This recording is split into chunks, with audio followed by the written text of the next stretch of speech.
എൻ്റെ പ്രിയപ്പെട്ടവരെ, സാക്ഷ്യവിചാരത്തിൽ കോമൺ ആയിട്ടുള്ള കുറച്ച് ഫാക്ടേഴ്സ് നമ്മൾ പരിശോധിക്കുകയാണ്. ഏതാണ്ട് ഒരേ ലെവലിൽ ചിന്തിക്കേണ്ടി വന്ന ഒരേ ലെവലിൽ ദൈവാനുഭവത്തിലേക്ക് വന്ന 3 പേരുടെ ചെറിയ സാക്ഷ്യങ്ങൾ. കാരണം അതിൻ്റെ അകത്ത് കോമൺ കണ്ടൻറ്റ് പൊതുവായിട്ട് വരുന്ന ചില ഘടകങ്ങളുണ്ട്. അതാണ് നിരീക്ഷണത്തിന് വിധേയമാകുന്നത്. അതിലൊരു കണ്ടൻറ്റ് അങ്കമാലിയിൽ നിന്ന് ഏഞ്ചൽ താരയുടെ സാക്ഷ്യമാണ്. രണ്ടാമത്തത് സിബി ജോർജ് തൃശ്ശൂരിൽ നിന്ന്. മൂന്നാമത്തത് ജീവ വൈക്കം. ഇവിടെ 3 പേരുടെ സാക്ഷ്യങ്ങളിലെ കോമണായിട്ട് വരുന്ന ഫാക്ടേഴ്സാണ് നമ്മൾ നോക്കുന്നത്. അത് നമുക്ക് ശരിക്കും ഉടമ്പടിയുടെ സിലബസ് ശരിക്കും അപ്ഡേറ്റ് ചെയ്യുന്നുണ്ട് കർത്താവ്.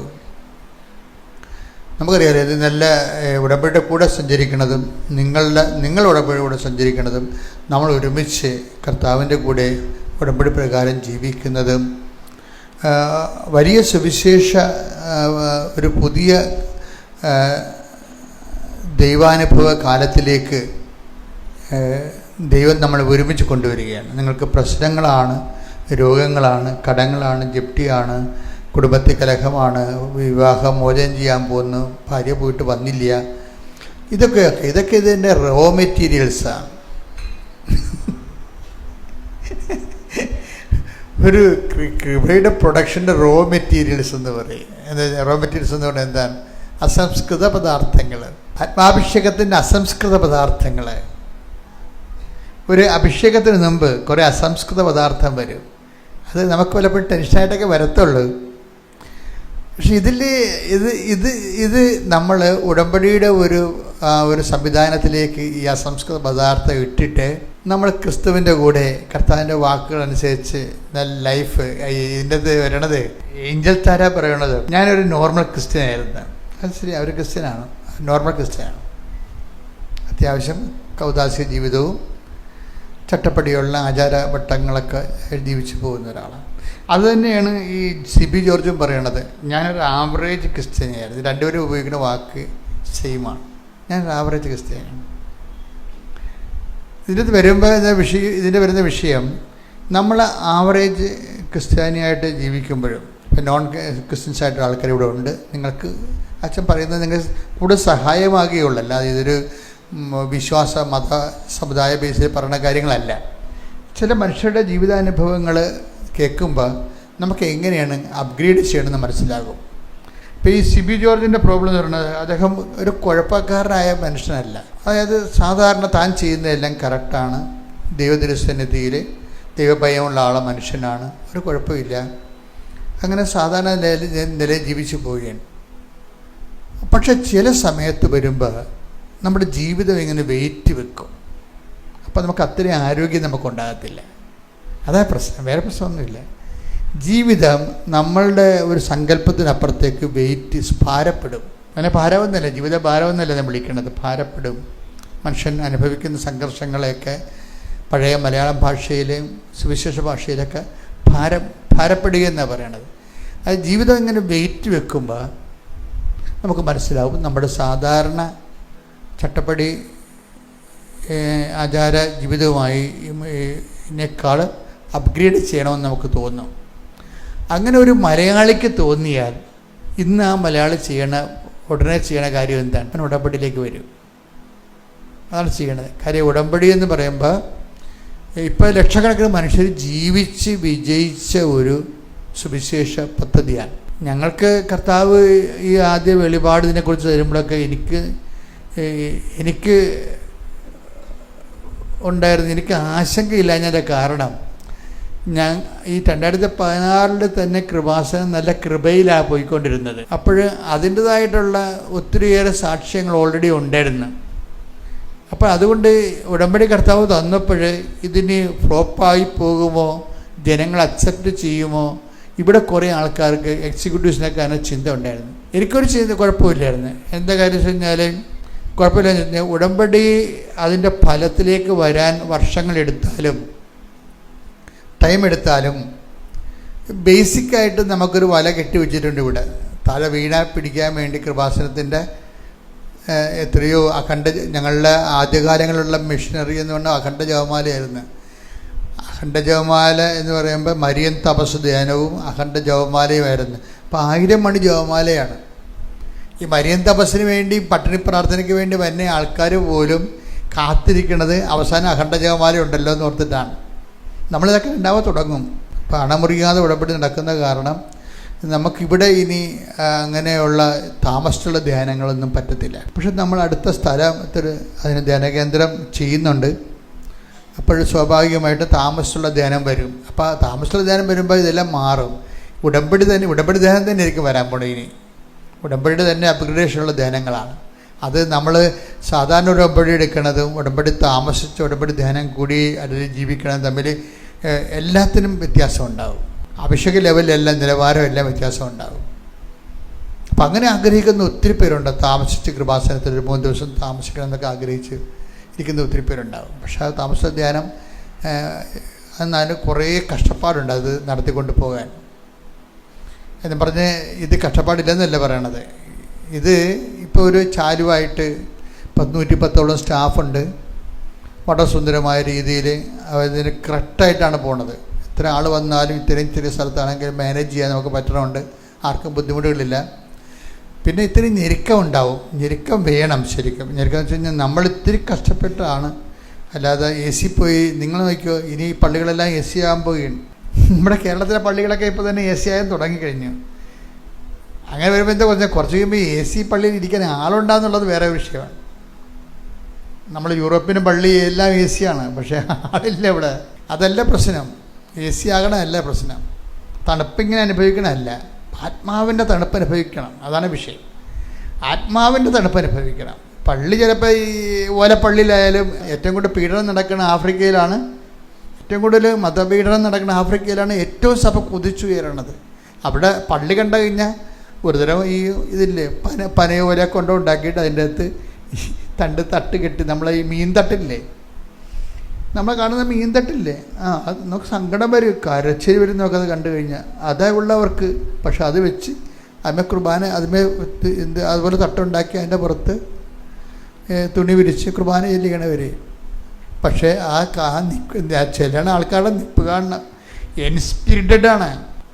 അപ്പോൾ ഇങ്ങനെ ഈ തണുത്ത ക്രിസ്ത്യാനികളുടെ എണ്ണം ഒരു കാലത്ത് കേരളത്തിൽ കൂടുതലായിരുന്നു. അതിനുശേഷമാണ് ദൈവം ഇതിനെ നവീകരിച്ച് ഇതിന് ആധ്യാത്മികതയുടെ പുതിയ തലങ്ങളിലേക്ക് വരുമ്പോഴാണ് കേരളം ഉടമ്പടിയിൽ എത്തിച്ചേരണത്. ഉടമ്പടിയിലേക്ക് എത്തിച്ചേരുകയാണ് ചെയ്യണത്. കാര്യം എന്താ വിഷയം എന്ന് വെച്ചാൽ ദൈവത്തെ ആരന്വേഷിച്ചാലും ദൈവം സമീപസ്ഥനാണ്. Take the word of God. ശ്രദ്ധിക്കട്ടെ. ഹല്ലേലൂയ ഹല്ലേലൂയ ഹല്ലേലൂയ ഹല്ലേലൂയ ഹല്ലേലൂയ. യേശുവേ നന്ദി. ഹല്ലേലൂയ ഹല്ലേലൂയ. യേശുവേ സ്തുതി. ഹല്ലേലൂയ ഹല്ലേലൂയ ഹല്ലേലൂയ ഹല്ലേലൂയ. 145 സങ്കീർത്തനം 18 തിരുവചനം. സങ്കീർത്തനം 145:18. തന്നെ വിളിച്ചപേക്ഷിക്കുന്നവർക്ക് ഹൃദയ പരമാർത്ഥതയോടെ വിളിച്ചപേക്ഷിക്കുന്നവർക്ക് കർത്താവ് സമീപസ്ഥനാണ്. മക്കളെ, ഇതിൻ്റെ ഒരു വിഷയം എന്ന് പറയുന്നത് നമ്മൾ ഇപ്പം ഈ വായിച്ച വാക്കില്ലേ, തന്നെ വിളിച്ചപേക്ഷിക്കുന്നവർക്ക്, ഹൃദയ പരമാർത്ഥതയോട് തന്നെ വിളിച്ചപേക്ഷിക്കുന്നവർക്ക് കർത്താവ് സമീപസ്ഥനാണ്. ഇത് നമ്മൾ എങ്ങനെ വായിക്കുന്നു എന്നുള്ളതാണ് ഇതിൻ്റെ വ്യത്യാസം. ഇത് നമുക്ക് 10ാം ക്ലാസ്സിൽ വായിച്ച പോലെ ഇരിക്കും നമ്മൾ ചിലപ്പോഴും 40ാമത്തെ വയസ്സിലും വായിക്കണത്. പക്ഷേ കഴിഞ്ഞ ദിവസങ്ങളിലെ നമ്മുടെ ഏഞ്ചൽ താര ഒരു സാക്ഷ്യം പറഞ്ഞത്. ഏഞ്ചൽ താരയുടെ സാക്ഷ്യം പറയുമ്പോൾ ഏഞ്ചൽ താരയുടെ ഒരു വിഷയം എന്താണെന്ന് വെച്ച് കഴിഞ്ഞാൽ അവരിങ്ങനെ MSc ഓർഗാനിക് കെമിസ്ട്രിയാണ് എടുത്തിരിക്കുന്നത്. MSc ഓർഗാനിക് കെമിസ്ട്രി എടുത്തിട്ട് അവരുദ്ദേശിക്കുന്ന US പോയി അവർക്ക് PhD ചെയ്യാം എന്നാണ്. പക്ഷേ അങ്ങനെ എടുത്തെങ്കിലും ഇതൊക്കെ ഒരു സങ്കല്പമാണ്. പക്ഷേ മുന്നോട്ട് പോകാൻ പറ്റണില്ല. പല കാര്യങ്ങൾക്കും പലയിടത്തും ഇങ്ങനെ ആപ്ലിക്കേഷൻ സെൻഡ് ചെയ്തെങ്കിൽ എല്ലാം റിജക്ഷൻ വരികയാണ്. അപ്പോൾ ഒരു ദിവസം എന്നാലും ഇവൾ സാധാരണ ഒരു പ്രാർത്ഥനാ രൂപമായിട്ട് ഇങ്ങനെ പള്ളിയിലൊക്കെ പോകുന്നുണ്ട്, പ്രാർത്ഥിക്കുന്നുണ്ട്, പ്രാർത്ഥിക്കുന്ന ആളാണ്. പക്ഷെ എങ്കിലും ലൈഫിൽ ഇപ്പോൾ വന്നിരിക്കുന്ന ഒരു ലൈഫ് വെയിറ്റ് വെച്ച് ജീവിതം ഭാരപ്പെട്ട്. എൻ്റെ മക്കളെ, ജീവിതം ഭാരപ്പെടുന്നത് ശരിക്കും പറഞ്ഞാൽ ഒരു ദൈവവിളിയായിട്ടാണ് നമ്മൾ വിവേചിക്കേണ്ടത്. അല്ലാതെ നമുക്കെന്തോ സംഭവിച്ചെന്നാണ് ആൾക്കാർ പറയണത്. അത് പറഞ്ഞോട്ടെ, ദൈവത്തെ അറിയാത്തവരങ്ങനെ പറയും. ജീവിതം ഭാരപ്പെടുമ്പോൾ നിനക്ക് മാത്രം പൊക്കാൻ പറ്റാത്തതായിട്ട് ജീവിതം വരുമ്പോൾ അതിൻ്റെ അർത്ഥം എന്താണ്? കർത്താവിന് കൂടി നിന്നെ സഹായിക്കാനുള്ള ചാൻസ് അവിടെ ഇനി മുന്നോട്ട് പോകാൻ പറ്റിയാലെന്നല്ല എൻ്റെ അർത്ഥം. അതുകൊണ്ട് തന്നെ ഈ ഭാരപ്പെടലൊരു ദൈവവിളിയാണ്. ദൈവവിളിയാകുമ്പോൾ അപ്പം ദൈവവിളിയുടെ അടുത്ത ഘട്ടത്തിലേക്ക് നമ്മളെ കൊണ്ടുപോവുകയാണ്. അതെന്ന് കൊണ്ടുപോകുന്നതിന് കുറച്ച് ഈ പ്രസവ വേദനയൊക്കെ ഉണ്ട്. കാര്യം ഇവളിങ്ങനെ നിസ്സഹായമായിട്ട് പള്ളിയിലൊക്കെ പോയി പ്രാർത്ഥിച്ചിട്ട് തിരിച്ചു വരുമ്പോൾ ആങ്ങളുടെ കാര്യം ഒക്കണില്ല, ഇവളുടെ കാര്യം ഒക്കണില്ല. ഇവർ രണ്ടുപേരും ഒരു കമഫൈജായി വരികയാണ്. ഇനി ജീവിതം എങ്ങനെ ഇനി എന്താ ചെയ്യേണ്ടത് ഒരു ഐഡിയ ഇല്ല. അപ്പോൾ ആങ്ങളൊക്കെ ഐഡിയ ഇല്ലാതെ, കാരണം ആളങ്ങ ഇങ്ങനെ ഇവള് പള്ളിയിൽ പോയി പ്രാർത്ഥിച്ചിട്ട് വരുമ്പോൾ ആങ്ങളെ മുറ്റത്ത് നിൽക്കുന്നുണ്ട്. എന്തിനാണ് ഈ പള്ളിയിൽ നടക്കുന്നത്? വല്ല കാര്യമുണ്ട്? എന്തിനാ വല്ലയിടത്തും എത്തിയ വല്ലത്തും നടന്ന അവന് വിറഞ്ഞ് ശരിക്കും. അപ്പോൾ ഇവൾ കരഞ്ഞ്. എന്താ കാര്യം വെച്ച് കഴിഞ്ഞാൽ, ശരിയാണ്, രണ്ടുപേർക്കും ജീവിതം ഇങ്ങനെ കൂമ്പടഞ്ഞ പോലെ നിൽക്കുകയാണ്. പക്ഷേ അവളിൽ ആങ്ങളേക്കാൾ കുറച്ചുകൂടി പരിശുദ്ധാത്മാവ്, ഈ പരിശുദ്ധാത്മാവിൻ്റെ ലെവൽ ഭയങ്കര ശ്രദ്ധിക്കണം മക്കളെ. അതായത് ദൈവിക പദ്ധതികളെ വിവേചിക്കണമെങ്കിൽ പരിശുദ്ധാത്മാവ് മസ്റ്റാണ്. അപ്പം അതിനേക്കാൾ കുറച്ചുകൂടി പരിശുദ്ധാത്മാവ് പ്രവർത്തിക്കുന്നപ്പോൾ ഇവള് എൻ്റെ മനസ്സിൽ തോന്നി, ഇപ്പോൾ കൂമ്പടയുകയാണ് മൊത്തം, ജീവിതത്തിൽ തിരിച്ച് കൗണ്ട് ഡൗൺ ആണ് ജീവിതത്തിലേക്ക്. അതൊക്കെ മനസ്സിലാകുന്നുണ്ടത്, കൗണ്ട് ഡൗൺ ആണ്, താഴേക്ക് വരികയാണെന്ന്. അപ്പോൾ അവളുടെ മനസ്സ് പരിശുദ്ധാത്മാവ് പറഞ്ഞ് ഇനിയുള്ളത് ഉടമ്പടിയേ ഉള്ളൂ. ഉടമ്പടി വരുമ്പോൾ കുറേ പ്രശ്നങ്ങളുണ്ട്. കഴിഞ്ഞ ദിവസങ്ങളിലോട്ട് നേഴ്സ് പറഞ്ഞത് എനിക്ക് ഉടമ്പടിക്കണമെന്ന് ഭയങ്കര ആഗ്രഹമാണ്, പക്ഷേ എനിക്ക് ഒറ്റയ്ക്ക് ഇതെവിടെയാണെന്നൊന്നും അറിയാൻ പാടില്ല. ആദ്യം ആലപ്പുഴ കണ്ടുപിടിക്കണം, പിന്നെ ഇവിടെ വന്ന് കൃപാസം കണ്ടുപിടിക്കണം. ദൈവം അനുസരിച്ച് മാതാവ് എന്ത് മനോഹരമായിട്ട് ചെയ്തത്. കാര്യം നാഷണൽ ഹൈവേ തന്നെയാണ്. ഇപ്പോഴാണെങ്കിൽ കൃപാസത്തിൻ്റെ വാതിക്കല വണ്ടി, ബസ്സിലായിട്ട് കാലെടുത്ത് വെച്ചാൽ മതി. അങ്ങനെയാണ് ഇപ്പോൾ വന്നിരിക്കുന്നത്. ഇപ്പോഴത്തെ രണ്ടാമത്തെ റോഡ് അറേഞ്ച്മെൻറ്റ് വന്നിരിക്കുന്നത്. നിങ്ങൾ ശ്രദ്ധിക്കണം, പാസ് ചെയ്യുമ്പോഴൊക്കെ ശ്രദ്ധിക്കണം, അത്രയേ ഉള്ളൂ. എന്നാലും ആദ്യം വരുന്നവർക്ക് സ്റ്റാർട്ടിങ് ട്രബിൾ ഭയങ്കരമാണ്. ഇതെവിടെയാണ്, ആര് കൊണ്ടുപോകും, അവിടെ ചെന്നിട്ട് എന്ത് ചെയ്യും. കാര്യം ഉടമ്പടി കുറേ 13 കൗണ്ടേഴ്സ് ഇല്ലേ. അപ്പോൾ അവിടെയാണ് ആൾക്കാർക്ക് കൺഫ്യൂഷൻ. അപ്പോൾ അതുകൊണ്ട് ചിലരിങ്ങനെ പതുക്കെ പിന്നെ പോകാം എന്ന് പറയുമ്പോഴും ഈ പിന്നെ പോകാമെന്ന് പറഞ്ഞ് മാറ്റി വെക്കുമ്പോഴും ചില സമയത്ത് ജീവിതം ഇനി ഉടമ്പടിയിലല്ലാതെ വരെ മാർഗമില്ലെന്ന് മനസ്സിലാകും നമുക്ക്. അപ്പം അങ്ങനെ ഉടമ്പടി എടുക്കും. അങ്ങനെ വന്ന് ഉടമ്പടി എടുക്കുന്നവർ അവർ സ്ട്രിക്റ്റായിട്ട് അത് ഫോളോ ചെയ്യാം. അതായത് കുറച്ച് കഷ്ടപ്പെട്ട് എടുക്കാനത്തെ താമസങ്ങൾ എടുത്തു പോയാൽ അവർ സ്ട്രിക്റ്റായിട്ട് ഫോളോ ചെയ്യും. അപ്പോൾ ഇവർക്ക് കാര്യങ്ങൾ ഇവിടെ വന്നപ്പോഴും ഏറെക്കുറെ മനസ്സിലാകുന്ന മുമ്പ് ഇവർക്ക് മനസ്സിലാക്കണത്, ഏഞ്ചൽ താരയുടെ പെട്ടെന്ന് അവർക്ക് ഒരു ഐഡിയ കിട്ടി. അമേരിക്കയിൽ പോകണോ PhD എടുക്കാൻ വേണ്ടി, അതോ പിന്നെ ഇന്ത്യയിലെ പരീക്ഷ എഴുതണോ, പോയാൽ കിട്ടുമോ? ഇപ്പോൾ ഇന്ത്യയിലെ പരീക്ഷയ്ക്ക് എല്ലാവർക്കും പ്രശ്നം കിട്ടുമോ എന്നുള്ളതാണല്ലോ പ്രശ്നം. ഇന്ത്യയിൽ പരീക്ഷയ്ക്ക് വരണ 140 കോടി ജനങ്ങളല്ലേ, അതിൻ്റെ 35 ലക്ഷം പേരൊക്കെയാണ് ഗേറ്റൊക്കെ എഴുതണത്. അതുകൊണ്ടാണ് ഈ ആൾക്കാർ എല്ലാവരും ചാടി വിദേശത്തേക്ക് പോകുന്നതിൻ്റെ കാരണം ഇതാണ്. അവിടെയൊക്കെ ആൾക്കാർ കുറവാണല്ലോ. അമേരിക്കയിൽ തന്നെ 29 കോടിയേ ഉള്ളൂ. അതിൻ്റെ ഏതാണ്ട് 6-7 ഇരട്ടാണ് ഇന്ത്യയിലുള്ളത്. അതുകൊണ്ടാണ് നമ്മുടെ പിള്ളേരൊക്കെ റഷ്യയിലും അതുപോലെ തന്നെ മറ്റ് സ്ഥലങ്ങളിലൊക്കെ പോയി MBBS എഴുതണത്. അപ്പോൾ തിരിച്ചു വരുമ്പോൾ വേറെ FNG എന്ന് വേറെ എക്സാമുണ്ട്. അത് 12% ഈ കൊല്ലത്തെ ഈ ജയസാധ്യത. 12%. 100 പേര് എഴുതിയാൽ ഇന്ത്യ ഗവൺമെൻറ് 12 പേരെ ജയിപ്പിക്കാമെന്ന് ഓർഡർ കൊടുത്തിട്ടുണ്ട്. അത് കാരണമാണ് തോൽവി കൂടുതൽ വരണത്. അപ്പോൾ എന്താ പറ്റുക, അതിൽ എഴുതിയിട്ട് കുറേ FNG എഴുതി കുറേ പേര് ഈ ദിവസം സാക്ഷ്യം പറഞ്ഞു. അതിന് ആ 12 പേരിൽ ഒരാളായിട്ട് വരണോ? ഇപ്പോൾ ഉടമ്പടി കറക്റ്റായിട്ട് ഫോളോ ചെയ്ത് കഴിഞ്ഞാൽ എന്ത് ബാരക്കേടും തട്ടിമറിക്കാൻ പറ്റും. പക്ഷേ നമ്മളുടെ വിഷയം വെച്ചാൽ ഉടമ്പടി ഫോളോ ചെയ്യണം. ഇപ്പോൾ ഇവരുടെ ഏഞ്ചൽ താരയുടെ ഒരു വിഷയം എന്ന് പറയുന്നത്, അവൾക്ക് പെട്ടെന്ന് കൺഫ്യൂഷൻ മാറി. ഉടമ്പടി വന്നപ്പോൾ തന്നെ, ഉടമ്പടി വന്നു കഴിഞ്ഞാൽ ഉടനെ നമ്മുടെ കൺഫ്യൂഷൻ മാറും. കൺഫ്യൂഷൻ മാറിയതിന് ശേഷം എന്ത് ചെയ്ത് അവരൊന്ന് ഗേറ്റ് എക്സാം എഴുതാമെന്ന് പറയും. ഗേറ്റ് എക്സാം എന്ന് പറഞ്ഞാൽ ഇന്ത്യൻ IIT പോകണതിനാണ് ഗേറ്റ് എക്സാം എഴുതുന്നത്. ഗേറ്റ് എക്സാം എഴുതി കഴിഞ്ഞപ്പോൾ ഇന്ത്യയിൽ തന്നെ അവർക്ക് 252ാമത് റാങ്ക് കിട്ടി. അപ്പം ലൈഫ് കറക്റ്റായപ്പോൾ കണ്ട, പെട്ടെന്ന് കറക്റ്റായത് കണ്ട. ലക്ഷക്കണക്കിന് ആൾക്കാർ എഴുതുന്ന ഗേറ്റ് എക്സാം എഴുതുന്ന ഇന്ത്യയിൽ ഇവൾക്ക് 252ാം റാങ്ക് കിട്ടി. 252ാം റാങ്ക് കിട്ടി കഴിഞ്ഞപ്പോൾ അത് രസമുണ്ട്. ആ ഗേറ്റ് എക്സാം എഴുതാൻ പോകുമ്പോൾ നമ്മൾ ഇപ്പോൾ കഴിഞ്ഞ ദിവസങ്ങളിൽ ഒരു വീഡിയോ ഉണ്ടായിരുന്നു, കർത്താവ് പഠിക്കാതെ എങ്ങനെ ജയിക്കണത്, പഠിക്കാതെ ജയിക്കുന്ന ആൾക്കാർ പഠിക്കാതെ എങ്ങനെ ജയിക്കണത്, പഠിക്കാത്തവന്മാർ കർത്താവ് സഹായിച്ചെന്ന് പറഞ്ഞുകൊണ്ട് ഒരു അത് കള്ളത്തരവാണ്, ഉടായിപ്പാണെന്ന് പറഞ്ഞുകൊണ്ട് ഒരു വീഡിയോ, കള്ള വീഡിയോ ഉണ്ടായിരുന്നു. പക്ഷേ എന്താ വിഷയം എന്ന് പറഞ്ഞാൽ അത് വിദ്യാർത്ഥികളുടെ അനുഭവങ്ങൾ നോക്കണം. ഇപ്പോൾ ഈ MSc ഓർഗാനിക് സയൻസ് എടുത്തിരിക്കുന്ന, ഓർഗാനിക് കെമിസ്ട്രി എടുത്തിരിക്കുന്ന ഈ എങ്കിൽ തന്നെ പറയണമെന്ന് വെച്ചാൽ ഇവരവിടെ ചെല്ലുമ്പോൾ ഇവർക്ക് 2 സിലബസാണ്, 2 ചാപ്റ്ററാണ് പഠിച്ചിരുന്നത്. അത് വെച്ച് ആ എക്സാം എഴുതാൻ പറ്റത്തില്ല. എപ്പോഴും ഞാൻ നിങ്ങളോട് പറയും, നോട്ട് ബൈ മെറിറ്റിലാണ് ഇത് വർക്ക് ചെയ്യണമെന്ന്. നോട്ട് ബൈ മെറിറ്റിലാണ് വർക്ക് ചെയ്യണത്.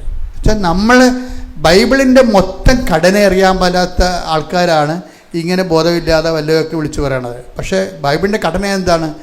ബൈബിള് മനുഷ്യനെ സൃഷ്ടിച്ചപ്പോൾ തന്നെ കർത്താവ് മനുഷ്യൻ്റെ ജീവിതത്തെ വിലയിരുത്തിയിട്ട് എടുത്ത ഒരു ഫോർമുലയാണ്. എന്താണ്?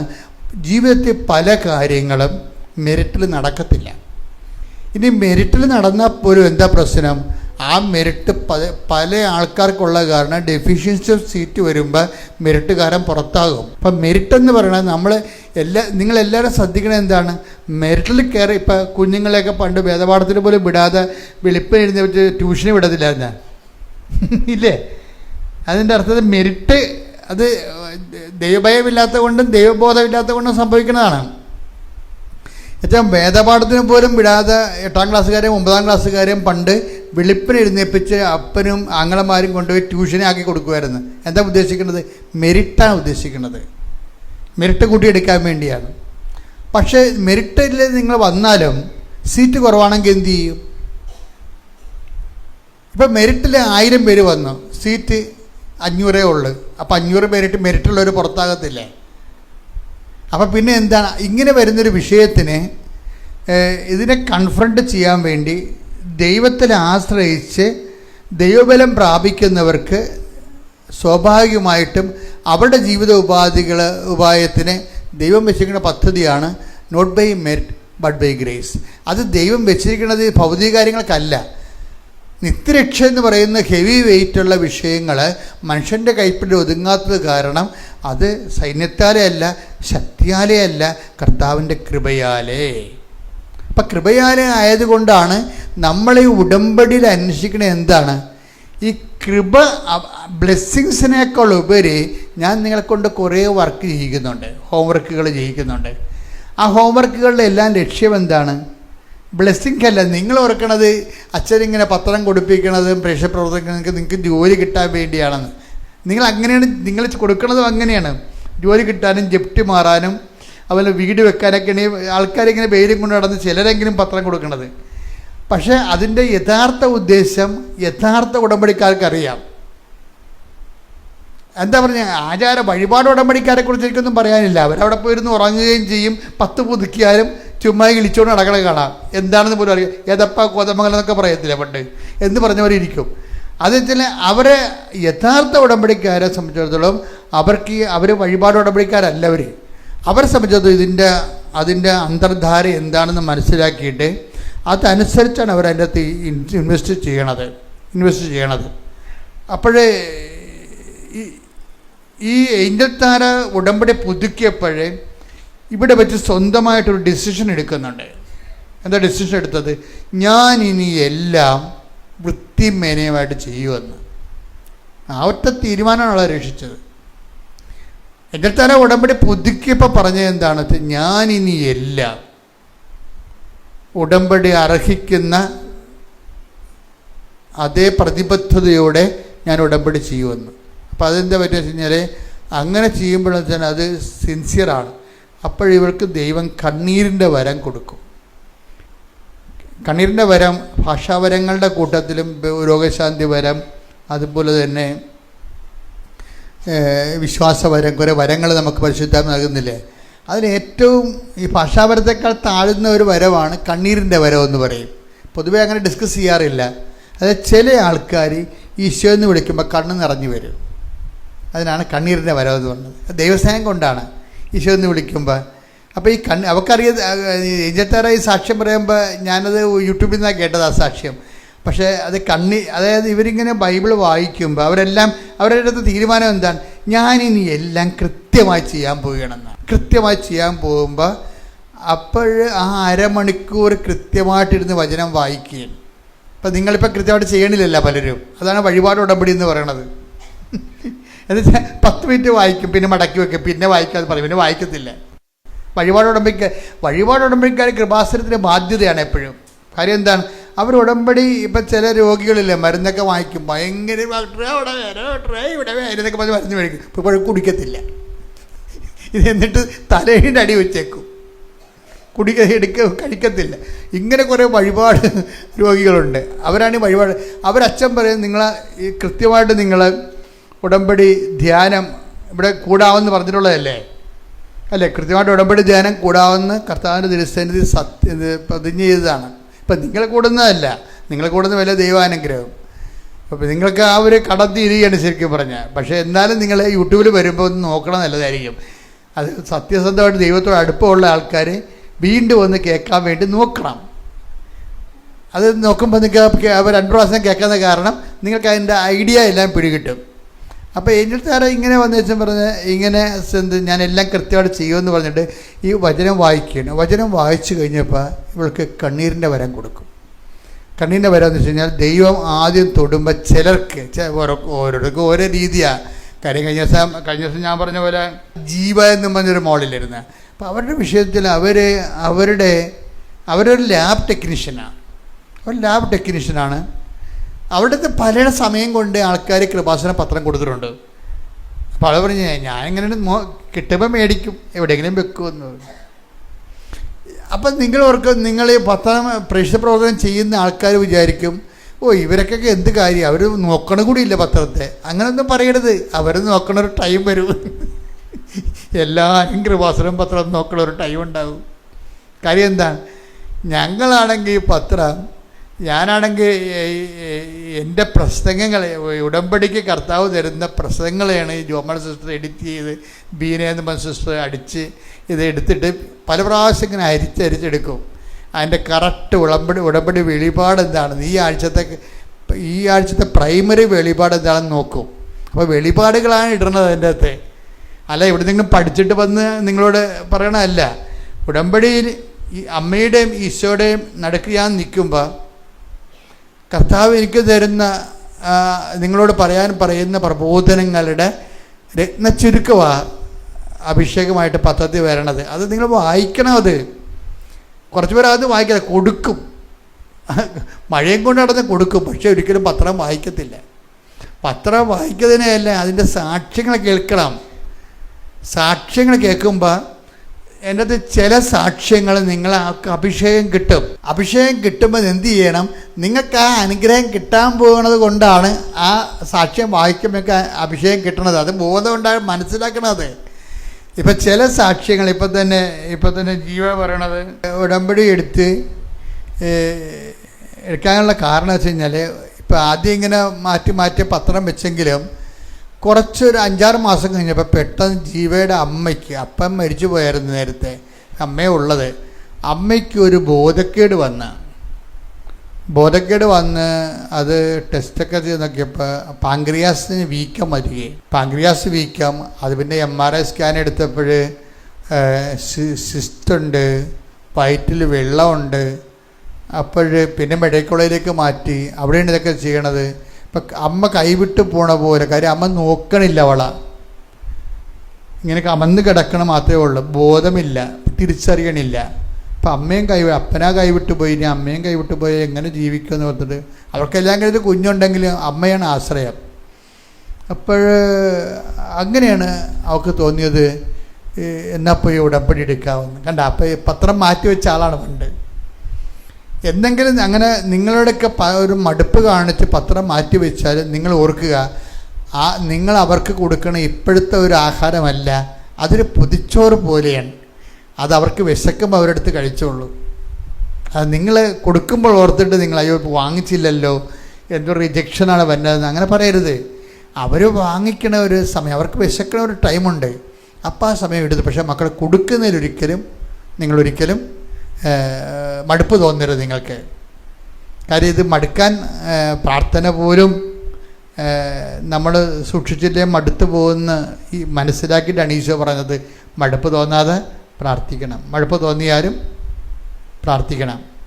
കാര്യം ചിലപ്പോൾ നമ്മൾ വല്ല പനിയാവിലൊക്കെ പിടിച്ച് കിടക്കുമ്പോഴേ, ഇപ്പോൾ ഞാനൊക്കെ ആശുപത്രി കിടക്കും, എനിക്ക് ഈ ക്ലൈമറ്റ് ചേഞ്ച് ചെയ്ത് കഴിഞ്ഞാൽ അപ്പം തന്നെ ബ്ലോക്കായി പോയില്ല, കഫം കയറിയിട്ട് പുറത്ത് തണുത്താൽ മതി, അപ്പം തണുപ്പിനോട് അലർജിയാണ്. ഇപ്പോഴല്ല, ഒരു 2 വയസ്സ് മുതൽ ഞാൻ ഇതാണ് അവസ്ഥ. പക്ഷേ എന്നാലും അപ്പോഴങ്ങനെ വന്നുമ്പോൾ നമുക്ക് ഭക്ഷണം കഴിക്കാൻ തോന്നത്തില്ലല്ലോ.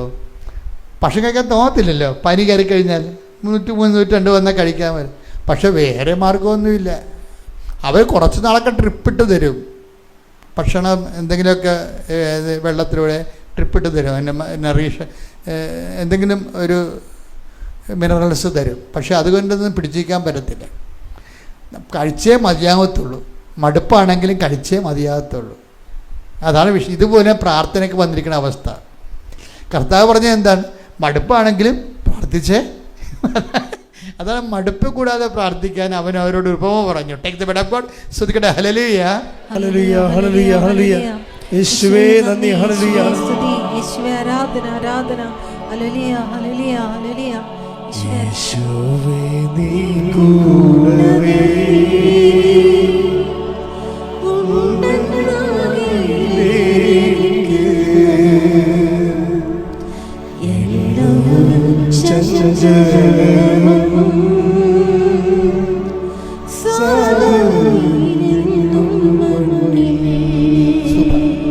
ഒരുമിച്ച് പാടാം.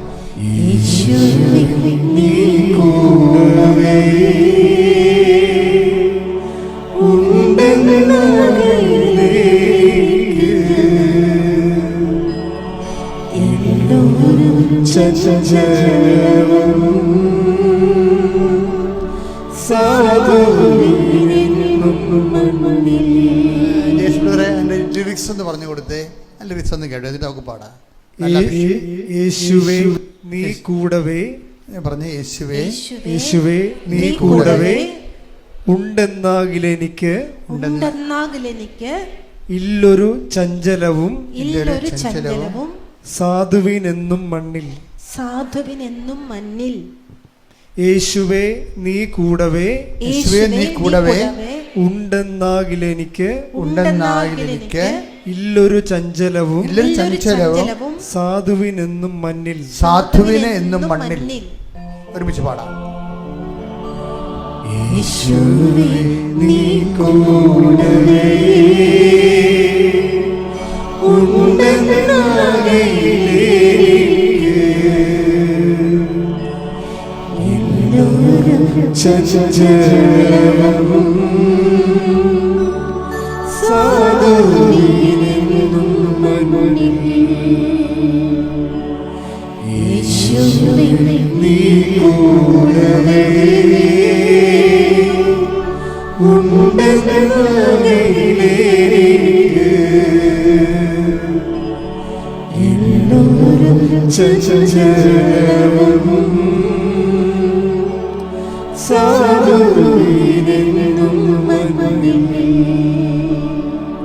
വളരെ മനോഹരമായ പാട്ടാണ്. അതായത് യേശുവേ നീ എൻ്റെ കൂടെ ഉണ്ടെങ്കിൽ ഈ സാധുവിനെ എന്തെല്ലാം സംഘർഷമുണ്ടായാലും അതിനെ എനിക്കൊരു സങ്കടവുമില്ല. അത് എൻ്റെ ഹൃദ്യമായ ഒരു പാട്ടാണ്. ഒന്നിട്ട് പഠിക്കാത്. യേശുവേ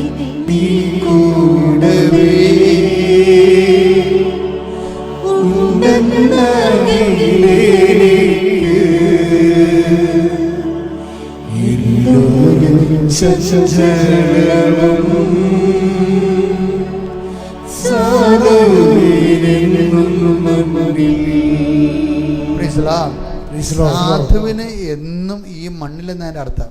അതായത് ഈശോ നീ എൻ്റെ കൂടെ ഉണ്ടെങ്കിൽ എനിക്കൊരു ചഞ്ചലവുമില്ല, ഒരു സംഘർഷവുമില്ല. ഈ സാധുവിന് ഈ മണ്ണിലെന്നാണ്.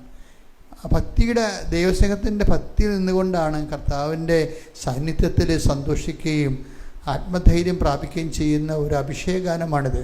ശ്രുതികട്ടെ ഹല്ലേലൂയ ഹല്ലേലൂയ ഹല്ലേലൂയ. യേശുവേ നന്ദി. ഹല്ലേലൂയ ഹല്ലേലൂയ ഹല്ലേലൂയ. യേശുവേ സ്തുതി. ഹല്ലേലൂയ ഹല്ലേലൂയ. യേശുവേ നീ കൂടവേ ഉണ്ടെന്നാകിലേക്ക് എന്നോടും ചഞ്ചലം സാധുവിലെന്നും മണ്ണിൽ യേശുവേ നീ കൂടവേ ഉണ്ടെന്നാകിലേക്ക് എന്നോടും ചഞ്ചലം സാധുവിലെന്നും മണ്ണിൽ.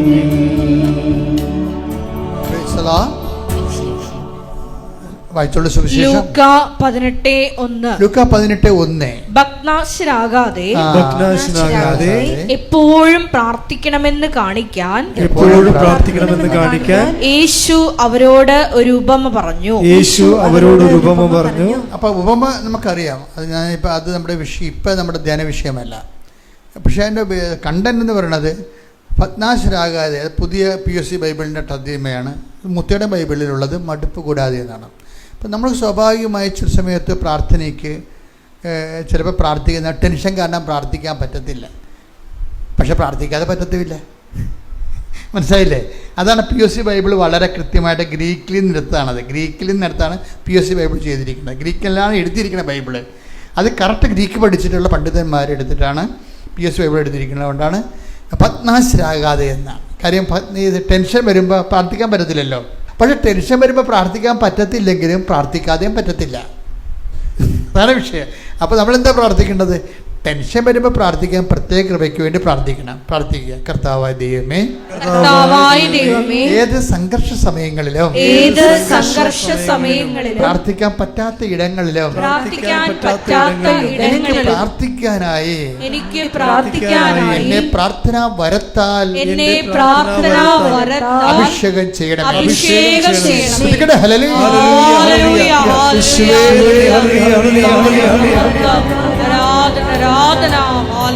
ഹല്ലേലൂയ. ഈശ്വരാധന.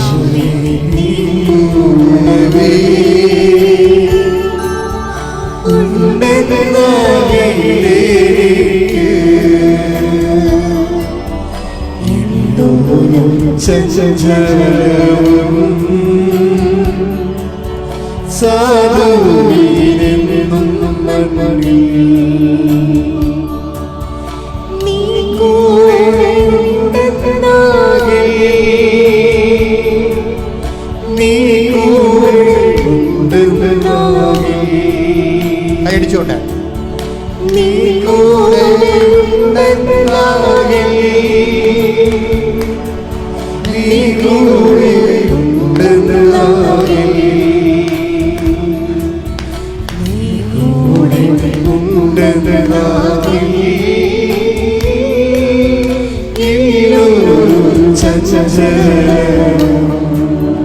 യേശുവേ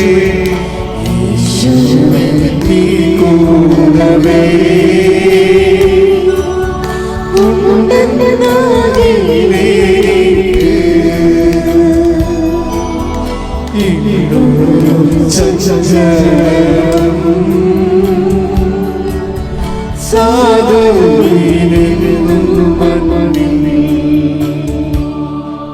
പരിശുദ്ധ പരമദിവ്യകാരുണ്യത്തിന് ആരാധനയും സ്തുതിയും പുകഴ്ചയും ഉണ്ടായിരിക്കട്ടെ. പരിശുദ്ധ പരമദിവ്യകാരുണ്യത്തിന് ആരാധനയും സ്തുതിയും പുകഴ്ചയും ഉണ്ടായിരിക്കട്ടെ. അപ്പം ജീവവൈക്യം പറയണത്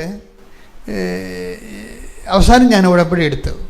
കാര്യം ഉടമ്പടി അല്ലാതെ ഇനി എനിക്കൊരു ജീവിതത്തിൽ എനിക്ക് വേറെ ഒരു ഓപ്ഷൻ ഇല്ലാതെ വന്ന് എൻ്റെ അമ്മ പോവുകയാണ് കർത്താവിൻ്റെ ഇതിലേക്ക്. ഓർമ്മയുമില്ല, ഞങ്ങൾ നോക്കണം കൂടിയില്ല, സഹിക്കാൻ പാടില്ല. അപ്പോൾ ഈ സമയത്ത് പ്രാർത്ഥിക്കാൻ പറ്റത്തില്ല. അതാണ് സംഘർഷ സമയമാണ്. അപ്പോഴും ഉടമ്പടിയിൽ ഉള്ളൊരു പ്രശ്നം, നിങ്ങളുടെ പ്രാർത്ഥനകൾ വരുന്ന വിജൃംഭണങ്ങളെ, അതായത് അതിലംഘിച്ചുകൊണ്ട് ഇതിൻ്റെ അകത്ത് കാരുണ്യ പ്രവർത്തികളിലേക്ക് വരും. അതുകൊണ്ടാണ് വരുന്നത്. ഉടമ്പടി ഒരു ഏറ്റവും ഭയങ്കര ഒരു എന്താണ്, ഏറ്റവും ഒരു ബെസ്റ്റ് ട്രീറ്റ്മെൻറ്റായിട്ട് വരണം. അങ്ങനെയാണ്. പിന്നെ എന്താണ്, പ്രേക്ഷിത പ്രവർത്തനങ്ങളുണ്ട്. ഇതെല്ലാം നമുക്ക് ഡ്രോ ചെയ്യുന്ന ബ്ലെസ്സിങ്സ് അല്ല. നിങ്ങൾ ഓർക്കേണ്ട 10 കൊടുക്കുമ്പോൾ നമുക്ക് ജോലി കിട്ടുമെന്നാണ്. അത് കർത്താവ് ഇതുമായിട്ട് നിങ്ങളങ്ങനെ കണക്ട് ചെയ്യേണ്ട കാര്യമില്ല. മറിച്ച് ഇതിലൂടെ ചെയ്യേണ്ട കാര്യം വെച്ച് കഴിഞ്ഞാൽ, എന്താ പ്രശ്നം, പത്രം കൊടുക്കുന്നതിലൂടെ കിട്ടുന്നത് ഒരു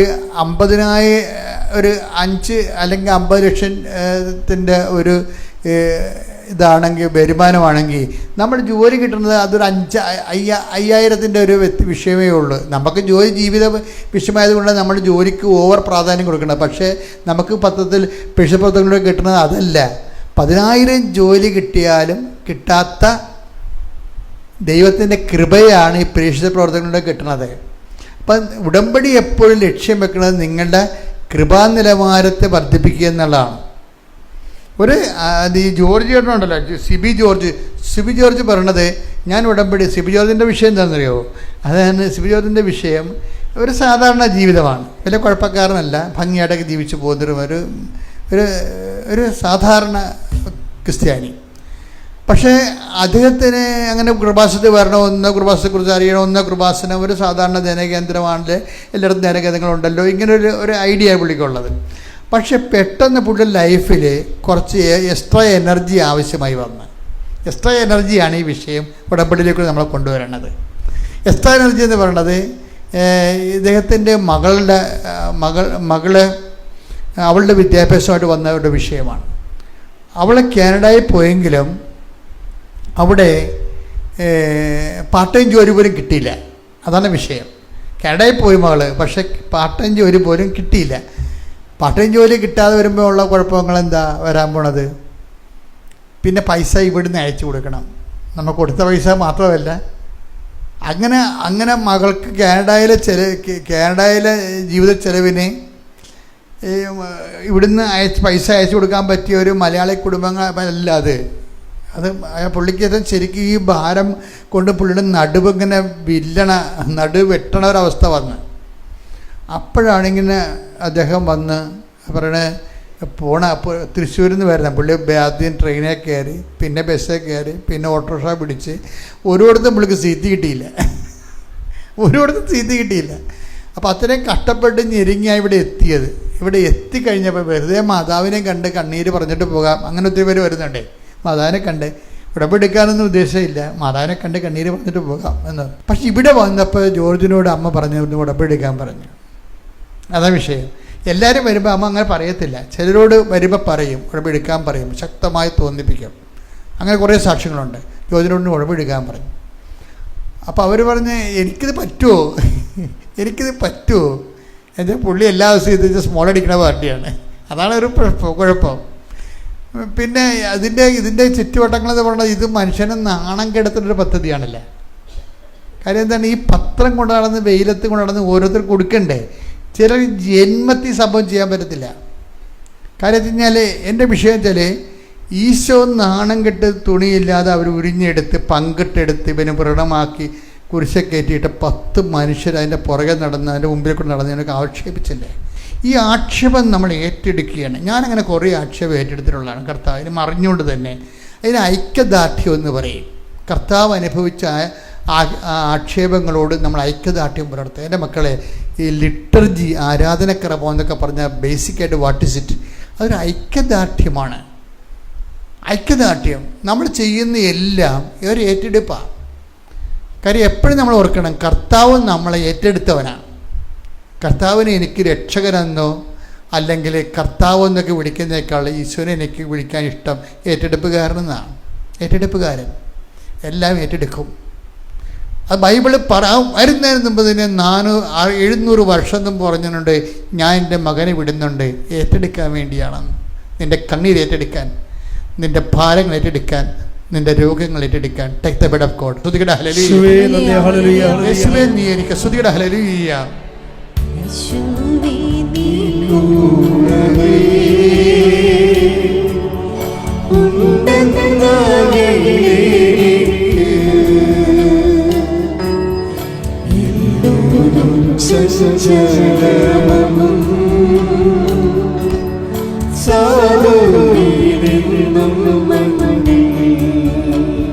ഇല്ലൊരു ചഞ്ചലവും സാധുവിന് ഈ മണ്ണിൽ. എന്ത് മനോഹരമാണ്. സ്തുതിക്കട്ടെ ഹല്ലേലൂയ. ഹല്ലേലൂയ ഹല്ലേലൂയ ഹല്ലേലൂയ.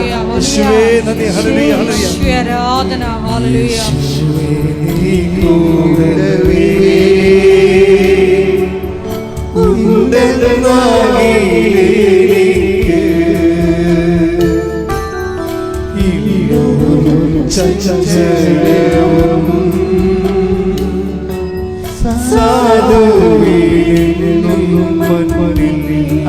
അടുത്ത വരി ശ്രദ്ധിക്കട്ടെ. നീ കൂടെ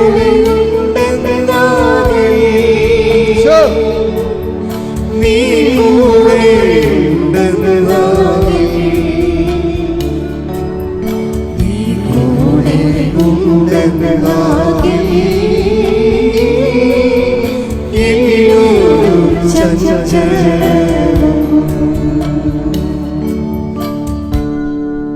പരിശുദ്ധ പരമദിവ്യകാരുണ്യത്തിന് ആരാധനയും സ്തുതിയും പുകഴ്ചയും ഉണ്ടായിരിക്കട്ടെ. വായിച്ചോളൂ. ഏശയ്യ 53:4. യെശയ്യാ 53:4. നമ്മുടെ വേദനകളാണ്, ഏറ്റു പറഞ്ഞ് ഒരു കൈ ഉയർത്തിക്കൊണ്ട് പറയാം, നമ്മുടെ വേദനകളാണ്, നമ്മുടെ വേദനകളാണ് യഥാർത്ഥത്തിൽ അവൻ വഹിച്ചത്, യഥാർത്ഥത്തിൽ അവൻ വഹിച്ചത്. നമ്മുടെ ദുഃഖങ്ങളാണ്, നമ്മുടെ ദുഃഖങ്ങളാണ് അവൻ ചുമന്നത്. അവൻ ചുമന്നത്. എന്നാൽ ദൈവം അവനെ പ്രഹരിക്കുകയും ശിക്ഷിക്കുകയും ദണ്ഡിപ്പിക്കുകയും ചെയ്തതെന്ന് നാം കരുതി. Praise the Lord. അപ്പം നമ്മുടെ ദുഃഖങ്ങളാണ് അവൻ ചുമന്നത്. അത് തന്നെയാണ് ഇപ്പോഴും ചെയ്യണത്. ഇനി അവൻ നമ്മുടെ ദുഃഖങ്ങളും ഭാരങ്ങളും ചുമക്കാൻ വേണ്ടി ദൈവത്തിന്റെ പദ്ധതിയാണ്. കൈയടിച്ച് ശ്രദ്ധിക്കട്ടെ. ഹല്ലേലൂയ.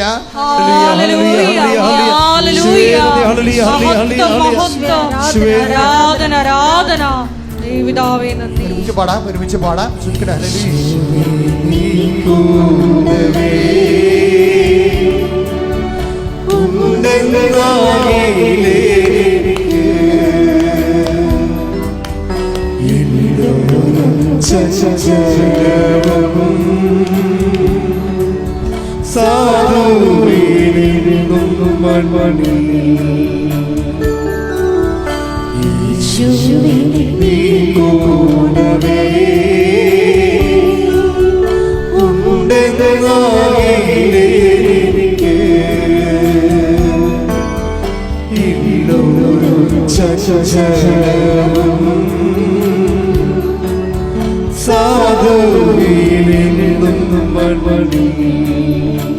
പരിശുദ്ധ പരമദിവ്യകാരുണ്യത്തിന് ആരാധനയും സ്തുതിയും പുകഴ്ചയും ഉണ്ടായിരിക്കട്ടെ. നമ്മുടെ ഭാരങ്ങൾ ഏറ്റെടുക്കാനുള്ള ദൈവത്തിന്റെ പദ്ധതിയാണ്, മിഷനാണ്.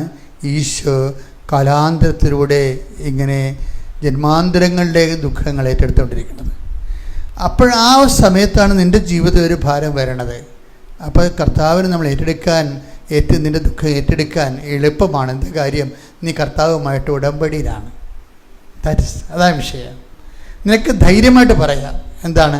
കർത്താവിൻ്റെ ദുഃഖങ്ങൾ ഏറ്റെടുക്കും. പറഞ്ഞേ. കർത്താവ് എൻ്റെ ദുഃഖങ്ങൾ ഏറ്റെടുക്കും. കർത്താവിന്റെ ഭാരങ്ങൾ ഏറ്റെടുക്കും. കർത്താവ് എൻ്റെ ഭാരങ്ങൾ ഏറ്റെടുക്കും. കാരണം ഞാൻ കർത്താവുമായി ഉടമ്പടിയിലാണ്.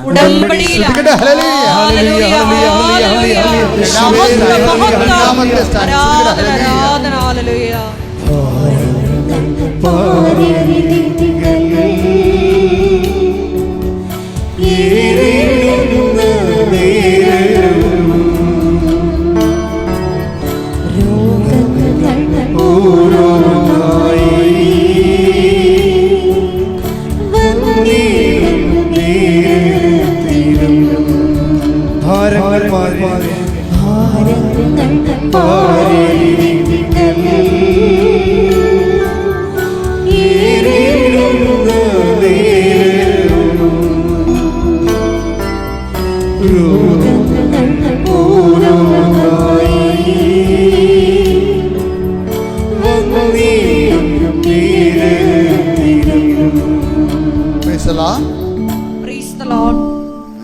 പ്രിയപ്പെട്ടവരെ. അപ്പോൾ ഇപ്പോഴേ ഈ സിബി ജോർജാണ് പറഞ്ഞത്, ഉടമ്പടി ഒരു ആവറേജ് ക്രിസ്ത്യനെ അസൽ ക്രിസ്ത്യനായിട്ട് ഉയർത്തു വന്നു. ആൾക്കാരുടെ നിരീക്ഷണങ്ങളാണ്, ആൾക്കാരുടെ പരീക്ഷണങ്ങളിലൂടെ അവർ ഒബ്സർവ് ചെയ്തിട്ടുള്ള അനുഭവ സാക്ഷ്യങ്ങളാണ്. അപ്പോൾ കുറച്ച് നിലവാരമുള്ള കൂടുതൽ ആൾക്കാർ ഇതിനൊക്കെ ശരിക്കും കൊത്തിയിരുന്ന് ചിന്തിക്കും, വാട്ട് ഇസ് ഇറ്റ്. ഏഞ്ചൽ താര പറയണത്, ഞാൻ കുറച്ച് കഴിഞ്ഞപ്പോൾ ഇത് അനലൈസ് ചെയ്യാൻ തുടങ്ങിയെന്ന്. ഞാൻ കർത്താവിൻ്റെ പീഡാനുഭവങ്ങളെ അനലൈസ് ചെയ്യാൻ തുടങ്ങി. അപ്പോഴേ അവരിത് ഫോളോ ചെയ്യണം, മനസ്സുകൊണ്ട്, ചിന്ത കൊണ്ട്, വിചാരം കൊണ്ട് കർത്താവിനെ ഇങ്ങനെ ഫോളോ ചെയ്യാൻ. അപ്പോൾ ഉടമ്പടി എപ്പോഴും നമ്മൾ ചിന്തിക്കും, ഉടമ്പടി എപ്പോഴും ഈശോനെക്കുറിച്ച് ചിന്തിക്കുകയും ആലോചിക്കുകയും വിചാരിക്കുകയും ഫോളോ ചെയ്യുകയും ചെയ്യുമ്പോൾ കുർബാനയുടെ സമയമാകുമ്പോൾ എൻ്റെ കണ്ണ് നിറയാൻ തുടങ്ങും. കാരണം അവർ വിചാരമായിട്ട് ഈ ഈശോനെ പിന്തുടരുന്ന കാരണം പരിശുദ്ധാത്മാവ് ഇവരിലേക്ക് ഈ സമയത്ത് പ്രത്യേകമായ അഭിഷേകം കിട്ടും. കാര്യം ദൈവികമായ എല്ലാ കാര്യവും ഒരു അഭിഷേകവും അനുഭവബദ്ധമാണ്. എല്ലാത്തിനും അതിൻ്റെ അനുഭവങ്ങളുണ്ട്. കാര്യം ദൈവം എനിക്കെപ്പോഴും നിങ്ങളോട് ഒരു ഉപദേശിക്കാനുള്ളത്, നിങ്ങൾ ചെയ്യണ കാര്യങ്ങൾ ഞാൻ എന്നും പറഞ്ഞിട്ടുള്ളതാണത്, സത്യസന്ധമാണെന്നുള്ളത് ദൈവത്തെ ഒന്ന് ബോധ്യപ്പെടുത്തിയെടുക്കണം. അതാണ് ഇതിൻ്റെ അകത്ത് റിസ്ക്. ഉടമ്പടി എന്തെങ്കിലും റിസ്ക് ഉണ്ടാച്ചാന്ന് ചോദിച്ചു കഴിഞ്ഞാൽ പത്രം കൊടുക്കണമല്ല റിസ്ക്. പത്രമൊക്കെ നിങ്ങൾക്കറിയാമല്ലോ, ഒരു മനുഷ്യൻ ഇവിടെ വന്ന് കഴിഞ്ഞ ദിവസം പത്രം എടുത്തത് 1000 പത്രം എടുത്തത്, 1000 പത്രം. അപ്പോൾ ഞാൻ അന്വേഷിച്ചപ്പോൾ അദ്ദേഹം എല്ലാ മാസവും 1000 പത്രം വെച്ച് എടുക്കുന്നുണ്ട്. 1000 പത്രം എടുക്കണമല്ല പ്രശ്നം, 1000 പത്രം കൊടുക്കണ്ടേ, അതാണ് വിഷയം. നിങ്ങൾക്ക് 18 പത്രം കൊടുക്കാൻ തന്നെ പത്രം നോക്കും, പിന്നെ എണ്ണി നോക്കും, ഇനി എത്ര എണ്ണം, 6 എണ്ണം ഉണ്ടാകും, 3 എണ്ണം ഉണ്ടാകുന്നത്. ഇത് 1000 പത്രം എടുക്കേണ്ടത്. അതിന് ഒരു അഭിഷേകം കിട്ടിയിരിക്കണം, അദ്ദേഹത്തിന് ഒരു അഭിഷേകം കിട്ടിയിരിക്കുകയാണ്. അപ്പോൾ എന്ത് വിഷയം എന്ന് വെച്ച് കഴിഞ്ഞാൽ നമ്മളിതിൻ്റെ അപ്പുറത്തെ വലിയ കാര്യങ്ങൾ ചെയ്യും. കർത്താവ് എന്ന് പറഞ്ഞിട്ട്, ഞാൻ എൻ്റെ പിതാവിൻ്റെ അടുക്കിലേക്ക് പോകുന്നതിനാൽ ഇതിനേക്കാൾ വലിയ കാര്യം. അപ്പോൾ നമ്മളെപ്പോഴും ഓർത്തേക്കണം, ഈ എന്തിനാണ് നിങ്ങൾ ഉടമ്പടി എടുക്കണമെന്ന് ചോദിച്ചു കഴിഞ്ഞാൽ ദൈവത്തിൻ്റെ കൂടെ വലിയ കാര്യങ്ങൾ ചെയ്യാൻ. എന്തിനാണ് ഉടമ്പടി എടുക്കുന്നത്? ദൈവത്തിൻ്റെ കൂടെ വലിയ കാര്യങ്ങൾ ചെയ്യാൻ. എന്തിനാണ് ഉടമ്പടി എടുക്കുന്നത്? കൈയടിച്ച് ശ്രദ്ധിക്കട്ടെ. ഹല്ലേലൂയ, ഹല്ലേലൂയ, ഹല്ലേലൂയ, ഹല്ലേലൂയ, യേശുവേ നന്ദി, ഹല്ലേലൂയ. നീ കൂടെ ഉണ്ടെന്നാകെ, നീ കൂടെ ഉണ്ടെന്നാകെ, നീ കൂടെ ഉണ്ടെന്നാകെ, നീ കൂടെ ഉണ്ടെന്നാകെ, നീ കൂടെ ഉണ്ടെന്നാകെ, നീ കൂടെ ഉണ്ടെന്നാകെ,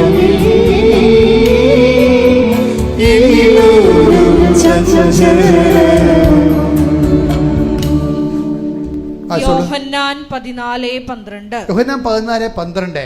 സത്യം സത്യമായി ഞാൻ നിങ്ങളോട് പറയുന്നു, സത്യം സത്യമായി ഞാൻ നിങ്ങളോട് പറയുന്നു, എന്നിൽ വിശ്വസിക്കുന്നവനും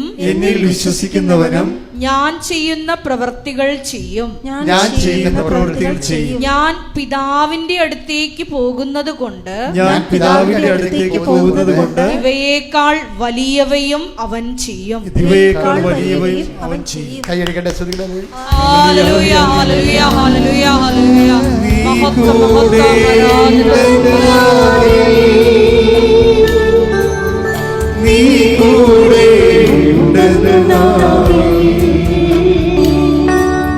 നീ കൂടെ ഉണ്ടെന്നാകെ,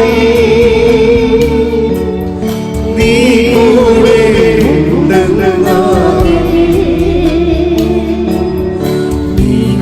നീ കൂടെ ഉണ്ടെന്നാകെ,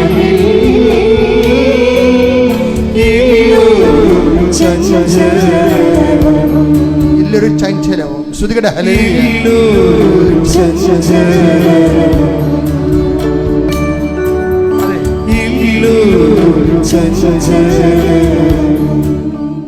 ഉടമ്പടി സത്യസന്ധമായിട്ടാണ് എടുക്കുന്നത്. ഇപ്പം സിബി ജോർജ് പറഞ്ഞത്, ഞാൻ അതോടുകൂടി തന്നെ എൻ്റെ ആവറേജ് ക്രിസ്ത്യാനി എന്നുള്ള രീതി മാറ്റി. ഞാനെല്ലാം രാവിലെ എഴുന്നേക്കും, പ്രത്യക്ഷ പ്രാർത്ഥനയിലും. ഞാൻ അങ്ങനെ പള്ളിയിൽ എല്ലാ ഡെയിലിയും പോകാത്ത ആളാണ്, പള്ളിയിൽ കുർബാനയ്ക്ക് പോകും. ഇതിൻ്റെ എവിടെയോ വെച്ച് കർത്താവിൻ്റെ മദ്യപാനം മാറ്റിയെന്ന്, അതാണ് അത് കർത്താവ് ഏറ്റെടുത്താണ്, ആളെ ഏറ്റെടുത്താണ്. പുള്ളിക്കാരൻ വിചാരിച്ച ഏറ്റവും വലിയ സങ്കടം അതാണ്, ഇതെങ്ങനെ മാറ്റാൻ പറ്റുമെന്നാണ്. പക്ഷേ ഇവൻ അറിയാതെ തന്നെ കർത്താവ് എടുത്ത് മാറ്റി. അപ്പോൾ അത് തന്നെയാണ്. അതുപോലെ തന്നെ നമ്മളറിയാതെ നമ്മൾ കർത്താവിൻ്റെ കൈ പിടിച്ച് നടക്കുക. നമ്മൾ കർത്താവിൻ്റെ കൈ പിടിച്ച് നടക്കുമ്പോൾ, കർത്താവുമായി കമ്മ്യൂണിക്കേറ്റ് ചെയ്യുമ്പോൾ, കർത്താവിൻ്റെ ഭാരങ്ങൾ ഏറ്റെടുത്തിട്ട് നമ്മൾ കർത്താവിൻ്റെ പ്രേക്ഷിതവേല ചെയ്യുമ്പോൾ, നമ്മൾ കർത്താവിനെ പത്ത് അറിയിക്കുമ്പോൾ, അതിന് ദൈവസ്നേഹം നമ്മൾ നിറയുമ്പോൾ, നമ്മുടെ ഭാരങ്ങൾ അറിയാതെ പോകണം. എന്താ കാര്യം വെച്ച് കഴിഞ്ഞാൽ അതൊരു മണ്ടേറ്ററി ആയിട്ടുള്ളൊരു വിഷയമാണ്. ഇപ്പം നമുക്ക് ഉദാഹരണത്തിന് 28:15 എടുത്ത്, ഉൽപ്പത്തി 28:15 ഇതാ ഞാൻ നിന്നോട് കൂടെയുണ്ട്, ഇതാ ഞാൻ നിന്നോട് കൂടെയുണ്ട്, നീ പോകുന്നിടത്തെല്ലാം ഞാൻ നിന്നെ കാത്തുരക്ഷിക്കും, നിന്നെ ഈ നാട്ടിലേക്ക് തിരികെ കൊണ്ടുവരും, നിന്നോട് പറഞ്ഞതൊക്കെ നിറവേറ്റുന്നതുവരെ ഞാൻ നിന്നെ കൈവിടുകയില്ല. Praise the Lord, praise the Lord. Hallelujah, hallelujah, hallelujah, hallelujah.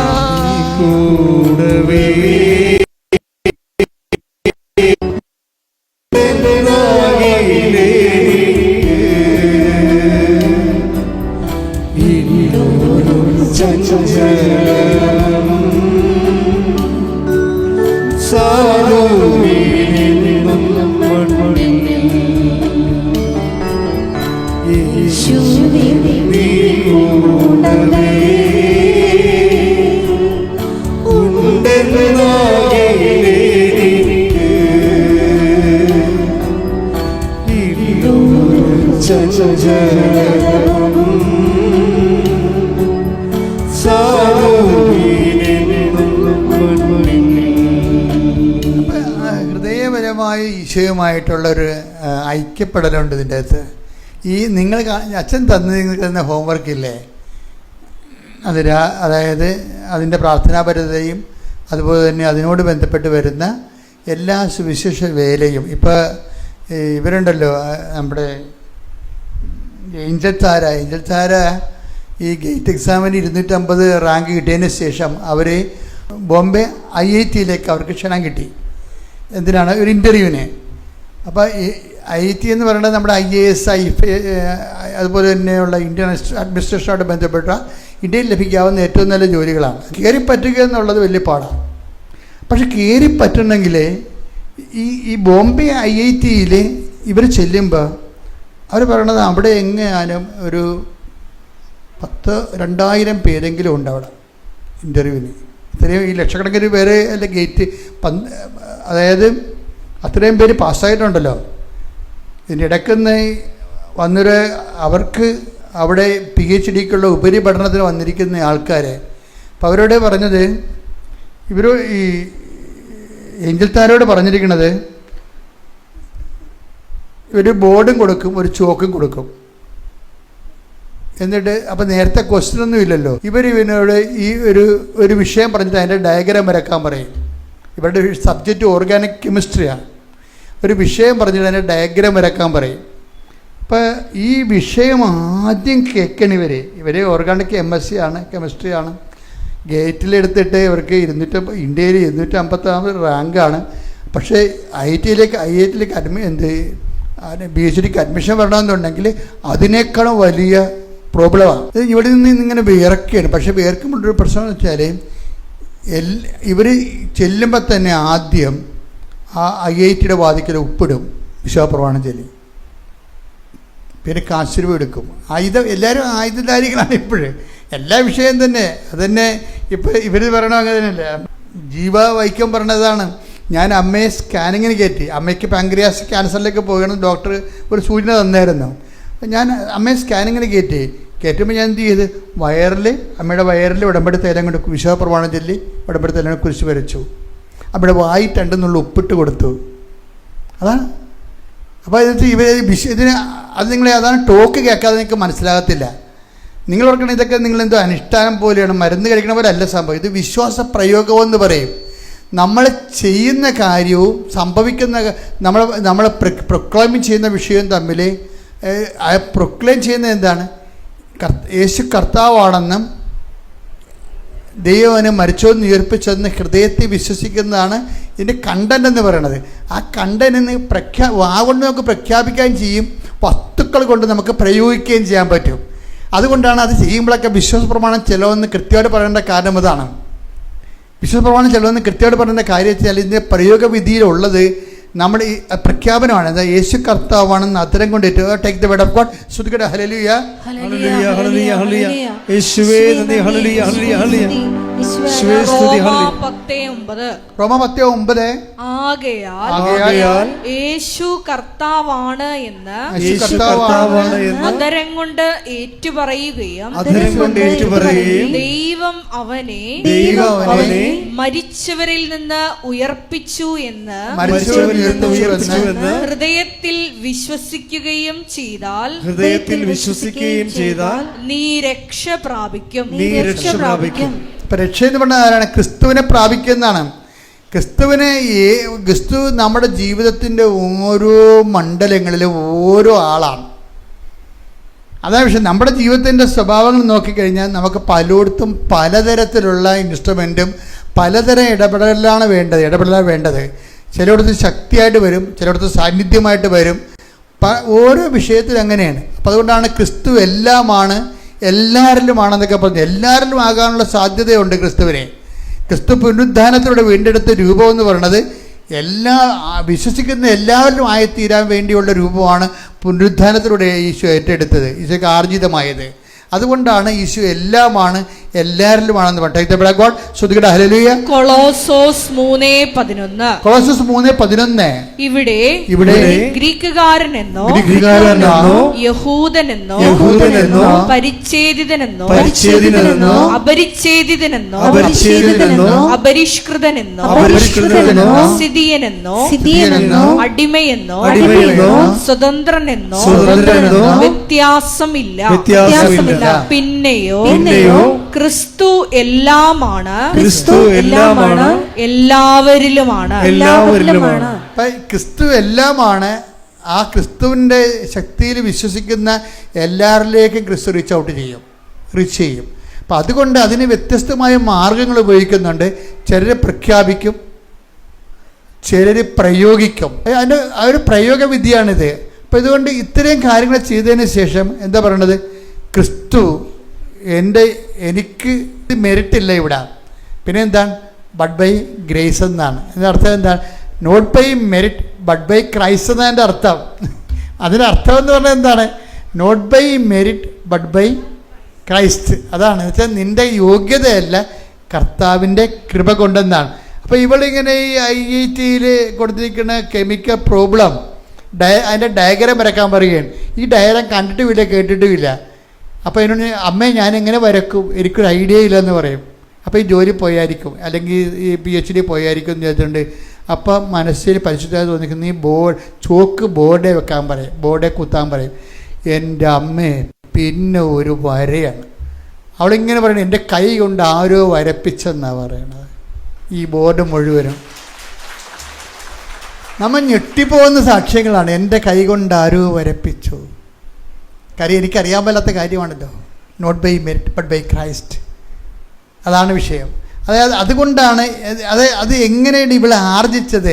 കർത്താവിന് അവളെ വിശ്വസിക്കാൻ പറ്റുന്ന രീതിയിലേക്ക് അവൾ ഉടമ്പടി വഴി ഉയർന്നായിരുന്നു. എങ്ങനെ ഉയർന്നെന്ന് ചോദിച്ചു കഴിഞ്ഞാൽ അവൾ പറയും, ഞാൻ ഇങ്ങനെ ഉപവിപ്രവർത്തനമായിട്ട് ചെയ്തത് എന്താണെന്നറിയാമോ? പാലിയേറ്റീവ് കെയറിൽ പോകും, എന്നിട്ട് അവിടുത്തെ രോഗികളെ ഞാൻ കുളിപ്പിക്കും കർത്താവിന് വേണ്ടി.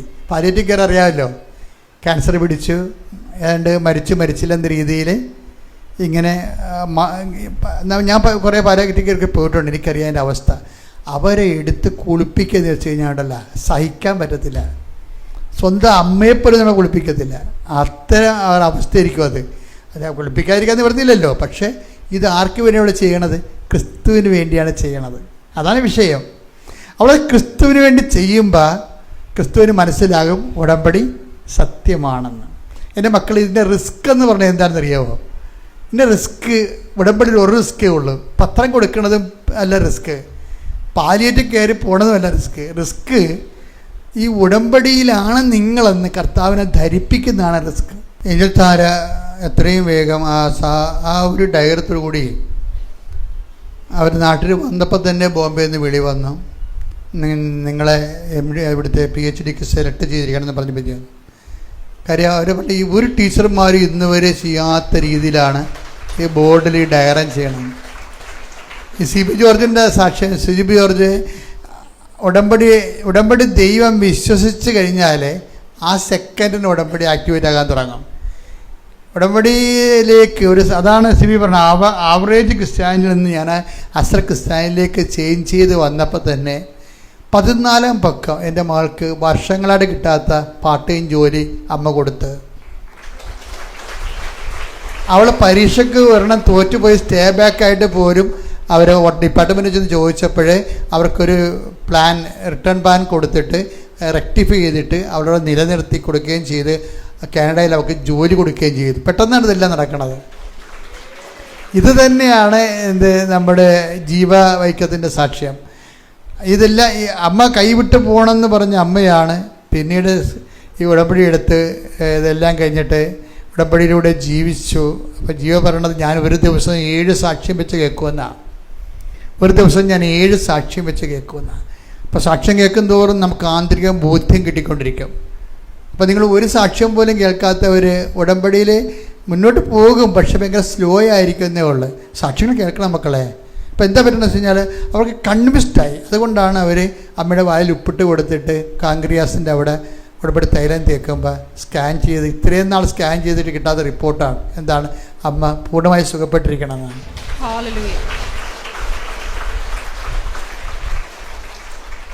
ഉടമ്പടിയിൽ എപ്പോഴും നമ്മൾ ശ്രദ്ധിക്കേണ്ട ഇതാണ്, നമ്മൾ ചെയ്യുന്ന ഉടമ്പടി ദൈവം ഏറ്റെടുക്കണമെങ്കിൽ നിങ്ങൾ ഉടമ്പടിയിലാണെന്നുള്ളത്, ആ സത്യസന്ധമായി ആണെന്നുള്ളത് ദൈവത്തിന് ബോധ്യപ്പെടണം. മനുഷ്യന് നമ്മൾ കോടതിയൊക്കെ ബോധ്യപ്പെടുത്തതില്ല. ആൾക്കാർ വക്കീലന്മാർ കോടതിയെ പറഞ്ഞ് ബോധ്യപ്പെടുത്തും. പക്ഷേ ആ കേസ് വരുമ്പോൾ ജനങ്ങൾ പറയും കോടതിക്ക് എന്തോ മിസ്റ്റേക്ക് സംഭവിച്ചിട്ടുണ്ട്. കോടതി പറയും ഇവിടെ തെളിവില്ലല്ലോ, തെളിവ് നിങ്ങൾ സംഭവിച്ച ആളെ കൊന്നെന്ന് പറഞ്ഞ സത്യമാണ്, പക്ഷേ തെളിവ് ഹാജരാക്കാൻ വാദിഭാഗത്തിന് പറ്റിയിട്ടില്ലെന്നൊക്കെ പറയും കോടതി. ഇങ്ങനെയുള്ള ഉടായ്പകളൊന്നും ദൈവത്തിനടുത്ത് പറയാൻ പറ്റത്തില്ല.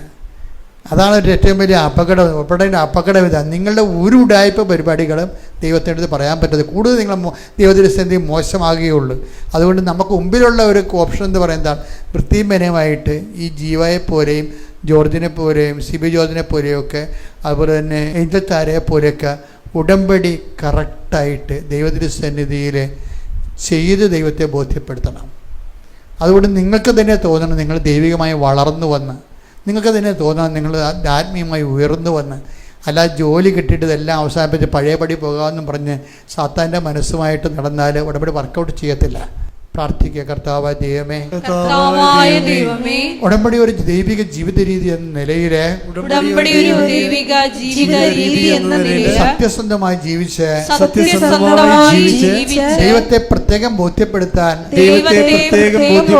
ശ്രമിക്കാതെ എന്റെ സാധാരണ ജീവിത രീതി കൊണ്ട് തന്നെ എന്റെ സത്യസന്ധത ദൈവം ബോധ്യപ്പെടുന്ന രീതിയിൽ എന്റെ ജീവിതത്തെ നീ പുനഃക്രമീകരിക്കണം. ഹല്ലേലൂയ ഹല്ലേലൂയ ഹല്ലേലൂയ ഹല്ലേലൂയ യേശുവേ നന്ദി ഹല്ലേലൂയ ഹല്ലേലൂയ യേശുവേ നന്ദി യേശുവേ മഹത്വം